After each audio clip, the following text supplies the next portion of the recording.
Hi hello friends, Vikas cine ಸ್ಟುಡಿಯೋಗೆ ಸ್ವಾಗತ ಸುಸ್ವಾಗತ.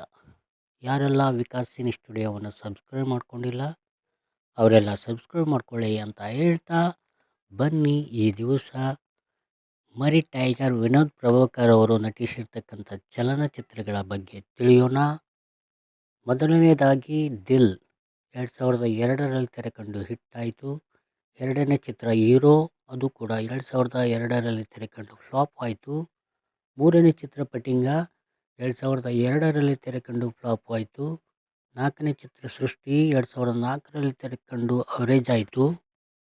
ಐದನೇ ಚಿತ್ರ ಮಹಾನಗರ 2006ರಲ್ಲಿ ತೆರೆಕಂಡು ಆವರೇಜ್ ಆಯಿತು. ಆರನೇ ಚಿತ್ರ VIP 5 2007ರಲ್ಲಿ ತೆರೆಕಂಡು ಫ್ಲಾಪ್ ಆಯಿತು. ಏಳನೇ ಚಿತ್ರ ಸರ್ಕಲ್ ರೌಡಿ 2007ರಲ್ಲಿ ತೆರೆಕಂಡು ಫ್ಲಾಪ್ ಆಯಿತು. ಎಂಟನೇ ಚಿತ್ರ ನವಗ್ರಹ 2008ರಲ್ಲಿ ತೆರೆಕಂಡು ಹಿಟ್ ಆಯಿತು.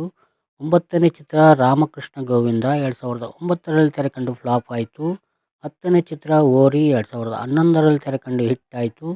11ನೇ ಚಿತ್ರ ಗಜೇಂದ್ರ 2013ರಲ್ಲಿ ತೆರೆಕಂಡು ಆವರೇಜ್ ಆಯಿತು.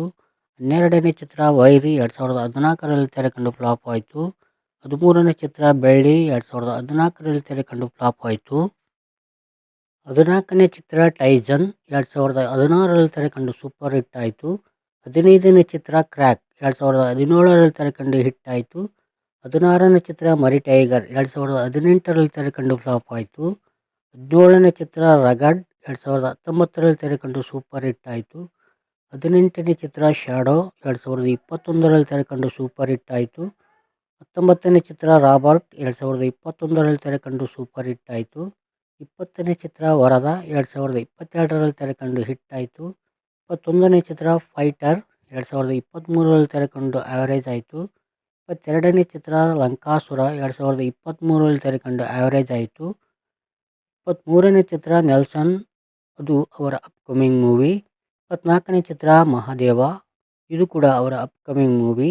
25ನೇ ಚಿತ್ರ ಬಲರಾಮನ ದಿನಗಳು, ಇದು ಅವರ ಅಪ್ಕಮಿಂಗ್ ಮೂವಿಯಾಗಿದೆ. ನೋಡಿದ್ರಲ್ಲ ಫ್ರೆಂಡ್ಸ್, ಇವೆಲ್ಲ ಮರಿ ಟೈಗರ್ ವಿನೋದ್ ಪ್ರಭಾಕರ್ ಅವರು ಅಭಿನಯಿಸಿರ್ತಕ್ಕಂಥ ಚಲನಚಿತ್ರಗಳು. ಇವುಗಳಲ್ಲಿ ನಿಮಗೆ ತುಂಬ ಇಷ್ಟವಾದ ಚಲನಚಿತ್ರ ಯಾವುದೆಂದು ಕಮೆಂಟ್ ಮಾಡಿ ಮತ್ತು ಪಕ್ಕದಲ್ಲಿರುವ ಬೆಲ್ ಐಕನ್ ಅನ್ನು ಒತ್ತಿ ಅಂತ ಹೇಳ್ತಾ, ವಿಡಿಯೋ ನೋಡಿದ್ದಕ್ಕೆ ಧನ್ಯವಾದಗಳು.